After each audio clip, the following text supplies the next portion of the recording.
Jeannie Whitefeather and Donald Lance came in on their own for their arraignments, but left in cuffs after Judge Mary Claire Akers set their bonds at $500,000, more than double what they had already paid. And I don't think I've ever seen an indictment like this in all of my time. It alleges human trafficking, human rights violations, the use of forced labor, human rights violations specific to the fact that these children were targeted because of their race, and their use as basically slaves from what the indictment alleges, along with human trafficking and neglect with serious risk of bodily injury or death. I don't find the bond to be sufficient.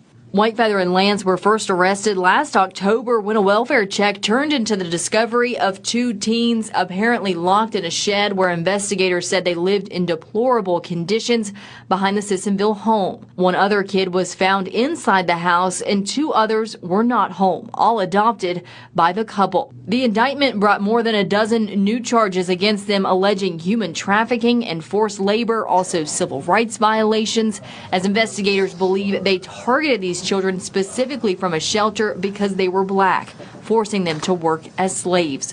Whitefeather and Lance were originally in Washington State, and it is alleged they brought the children with them to Sissonville when they moved. Counts 9 through 12 allege the use of forced labor, which I read as slavery. Bond was initially set at $200,000 cash, and they were both able to post it. Prosecutors have said in a new complaint for forfeiture, the couple sold a $725,000 80-acre ranch in Washington State and sold their Sissonville home to post bond, and they believe both of these properties were paid for through trafficking.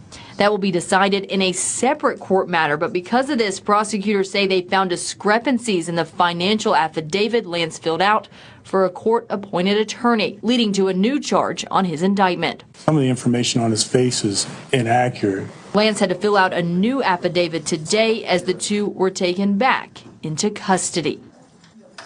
Jeannie Whitefeather and Donald